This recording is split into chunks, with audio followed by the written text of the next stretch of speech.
we were water poor. Summertime comes, water bans, emergency water bans. We couldn't produce enough water for this town then. You add the growth, where are you going to get the water from? DEP has classified North Reading as water poor. Emergency, intermunicipal, interbasin water agreement with Andover. You're taking water from the Merrimack River and putting it in the Ipswich River. Unheard of in this state. Conservationists out of their minds over it. Environmentalists out of their minds over it. Had to be done in order to get enough water. We use as much water from Andover in the summertime, and sometimes more, than we can produce here. North Reading doesn't have the means to produce a lot of water. Some towns do, some towns don't. The infrastructure had to be completely revisited. When I first got here, Steve Daly at the time, town administrator, said the first thing you got to do is address the water problem in this town. The water's lousy, we don't have enough of it, our infrastructure's chaotic. So what's happening right now, in this window of time over these years, it's the old Purolator filter ad, pay me now or pay me later. For years, no investment was made. Now you're making the investment at today's money and today's interest rates. That'll subside in time because the infrastructure will be paid for. But we're not done yet because we're going to be knocking at the door next town meeting for a third water tower. And again, the growth of the town is demanding the water. We have, our capital plan addresses the growth, and unfortunately, we're trying to match the rates with retirement of debt and new debt all the time to try to at least stabilize the rate you have. We know it's high, but again, it's today. 10 years from now, we'll have a lower rate, and some of the surrounding towns you're doing the same comparison will have a higher rates because it'll be their turn to reinvest in their system or part of their system. Dave, where are the costs that relate to that new infrastructure that you're talking about within F.U.M.P? For example, if you're going to have a new water tower, They're not because they're not because the water department's an enterprise. It's a separate funding entity. It's not, doesn't come out of taxation. Okay. That's why. Okay. Are you all set on that one? Second question. At town meeting, Dave, you alluded to the fact that, not alluded to the fact that you talked about a new storage system that's going to be required. I don't see anything in the F.U.M.P. Presentation regarding storage. You're absolutely correct. F.U.M.P. study is not mutually inclusive of all infrastructure in the community. It doesn't include all public facilities, public buildings, and it certainly doesn't include all infrastructure. It doesn't include roads, the road program, the bridge program, doesn't include utilities, water, as I said, stands alone, sewer. The F.U.M.P. issues are only those issues you saw on the board.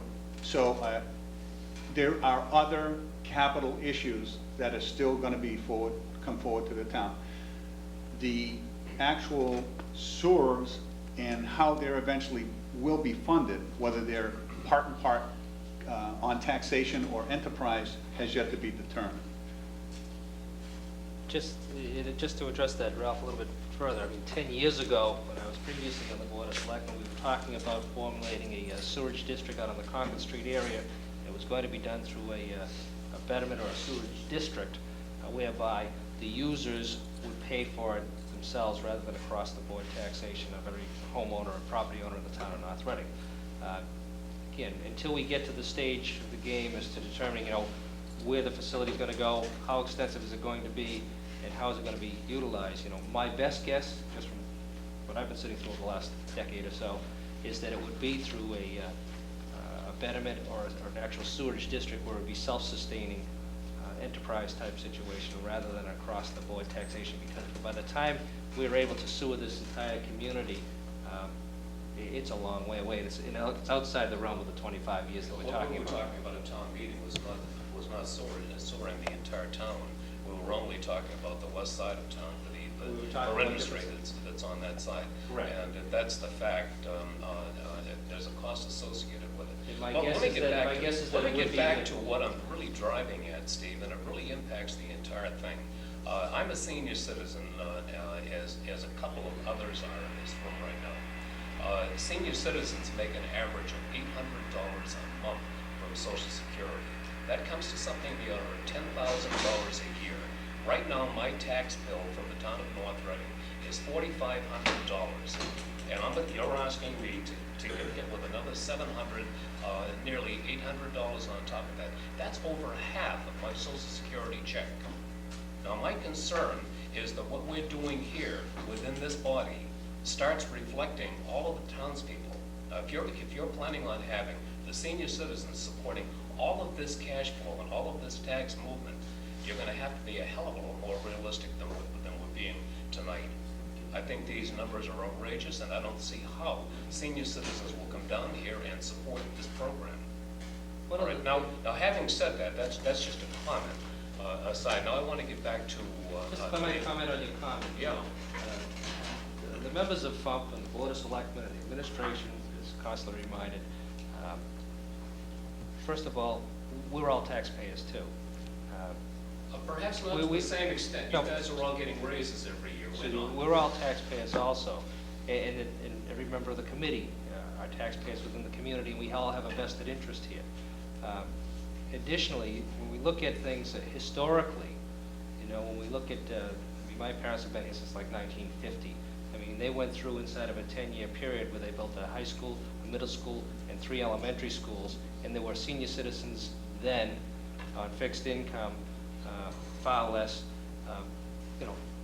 voting for these things and also supporting them too. Yeah, I mean, these are sacrifices that, yes, and there is a disproportionate impact on people on fixed income than there are of those people who are out there earning a regular wage every week and maybe can pick up a second job or can count on a salary increase.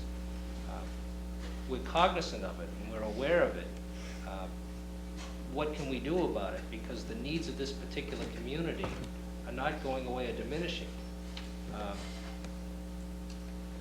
We have these situations facing us right now, but we are cognizant of it as far as the numbers not being realistic and as far as them being outrageous. Again, it's a matter of opinion, but there isn't anybody sitting here and there isn't anybody in the administration that isn't being, these numbers are being scrutinized on a daily, weekly basis, monthly basis, and when the architects come in and when the engineers come in and when the studies come in, the police station building committee went back as recently as 2 weeks ago and started calling out again other aspects of the proposal. But as the longer we wait, as we call out these things in these proposals, the cost of doing them continues to escalate. That hasn't changed yet. We haven't seen an economic downturn to take advantage of yet in order to, and if you're going to sit around and wait for it, I venture to say, we're not going to realize much in the way of economy. Mr. Solomon. Just very briefly, one of the things that brought us here and to the high ticket item, and again, respecting your needs, one of the reasons we got to this high ticket item was one of the major issues in both the school's repeated defeats and in the police station defeat was to look more comprehensively at the buildings. Now, certainly we don't take into place the water and other utilities because that's outside of the facilities concept. We have tried very carefully here to look seriously at the multi-decade growth of where the town's going to go.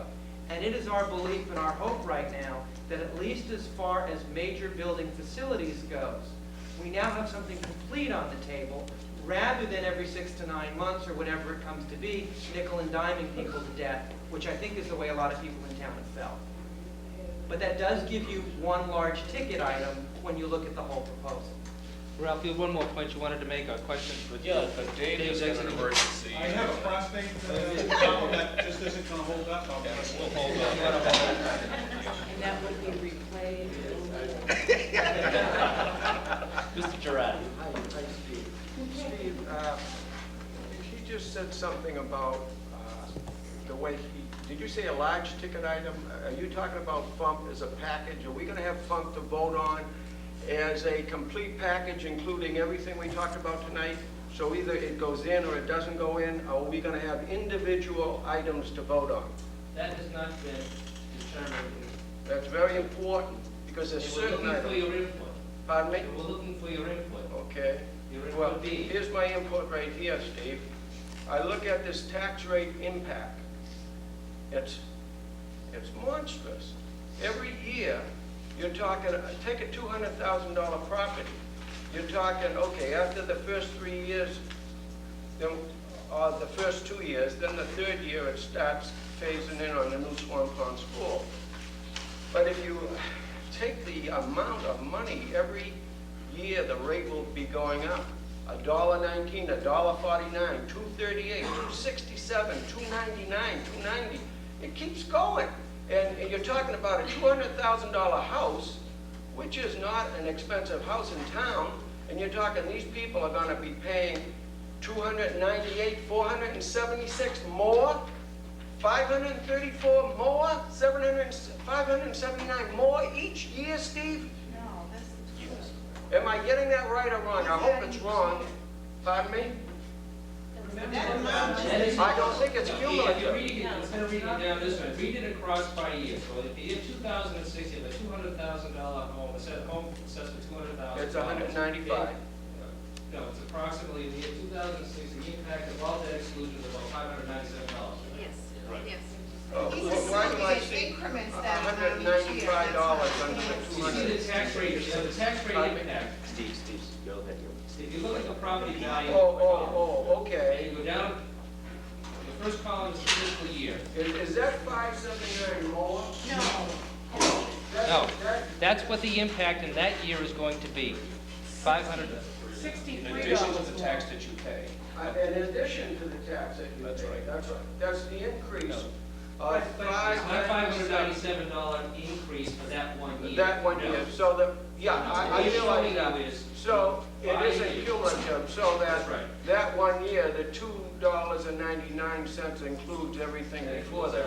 That's as, So- that's as the principal and interest starts to kick in. and cost. So you're talking 597 increase for that 1 year in That's the what the year total impact for 2006. that year would be. That's And a that lot would of be up increase. from, It's a hell of a lot of increase, Steve, isn't it? yes, but that would be up from $534 the previous year, so you're only talking about $63 Yeah, increase over the additional. previous year. And it keeps going up. Yeah, and that's the word here. Then it starts to decrease. $3 and it starts going Then down. it starts going down. $2.90, Based $2.75. upon, based upon the timeline, if everything is implemented according to the timeline and the building takes place, and then the debt service starts to come online, But this is the increase of it. It's $2.90 this year. Again. It goes down to $2.90 the next year. Mrs. Digman. I have a financing sort of question, and it's really just a question, it's not a pointed question or anything. When I first started paying taxes, I lived out of state, and I lived in a couple of communities that, when a new development would go in, the developer took responsibility for building schools or adding on to a police station. There was money that came from the developers to do this. I've not heard of that in Massachusetts. Is there something that prohibits us from doing that? Is it something we've looked into, or, because it seems like we have an opportunity, I see at McIntyre that there is some recreational facilities being put in. I think, it would be something that would be interesting to look into anyway. I think the only thing that's actually come into effect, and I think it was either the late 60s or early 70s, where the legislature authorized the city of Boston to provide for some sort of linkage program in relation to the skyscrapers going up, the impact on the neighborhoods, and it's all tied towards affordable housing and direct impacts on neighborhoods and things of that situation. So that as a developer came in and putting up a high-rise and displacing neighborhoods, people, they had an obligation, or they could tie together. You're going to move these people, find another spot over here. And if you can't find another spot, and there still are some programs out there which local communities can avail themselves of, but it's all directly tied towards affordable housing programs. So that when a developer comes in and builds a certain number of new homes at a certain price, they must provide a certain number of low and moderate income housing units. But that's the only thing that's available that I'm aware of under state law. When I lived in Georgia, I know this was basically But there isn't, stone. there is and then no it became provision a that I'm aware of, and house part of the work that